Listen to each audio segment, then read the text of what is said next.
So hello everyone, this is Anshika of class 8th standard and today I am here to represent a topic that is very interesting and fantastic, that is fundamental right.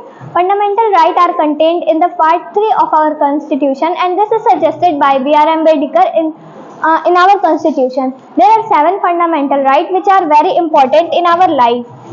So first is right to equality. Right to equality state that all the people of country are equal before law.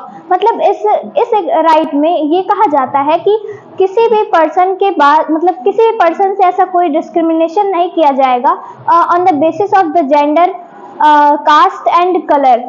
लेकिन हाँ, उसके बाद है right to freedom. Next is right to freedom. Right to freedom state that कि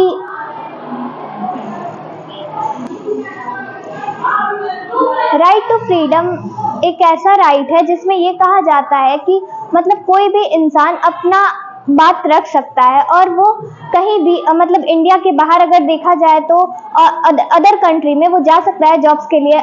लेकिन अगर हम लोग एग्जांपल ले लें नॉर्थ कोरिया का, तो वहाँ पे किम जोंग के इजाजत के बिना कोई भी इंसान उस कंट्री से बाहर नहीं जा सकता है.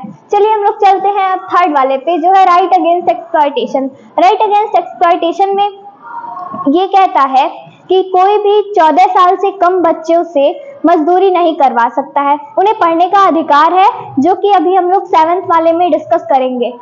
फिर हम लोग आते हैं 4th वाले पे, जो है right to freedom of religion.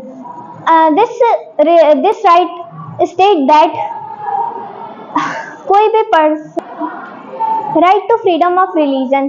In this right कोई भी इंसान अगर चाहे तो कोई भी धर्म अपना सकता है. जैसे हम हिंदू हैं और भी बहुत 4 धर्म हैं, हिंदू, मुस्लिम और सिख, ईसाई. तो इसमें इंडिया में ये होता है कि कोई भी आदमी मतलब पर्सन जो है वो कोई भी धर्म अपना सकता है.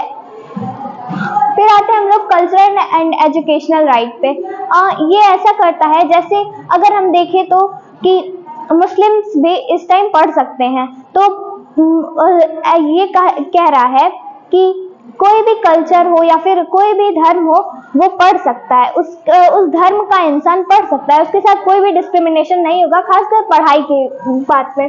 फिर है हम लोग का राइट टू कॉन्स्टिट्यूशनल रेमेडीज. इसमें अगर किसी भी इंसान को ऐसा लगे कि उसके साथ कुछ हो रहा है, मतलब कोई इंसान उसके साथ खराब व्यवहार कर रहा है, तो वो कोर्ट में जाके अपनी बात रख सकता है और अगर वहां नहीं माना गया तो वो सुप्रीम कोर्ट में जा सकता है, हाई कोर्ट में जा सकता है. फिर आते हैं हम लोग राइट टू एजुकेशन पे. राइट टू एजुकेशन एक बहुत ही अच्छा राइट है जो मेरा भी फेवरेट है और ये 1 अप्रैल 2010 को लागू किया गया था. और इस राइट में ऐसा कहा गया है कि 14 साल तक बच्चों को कंपल्सरी है पढ़ाना और अगर उनसे कोई भी मजदूरी या फिर कुछ भी टाइप का कुछ करवाता है तो वो कोर्ट में जाएगा. That's all about it. Thank you and have a nice day.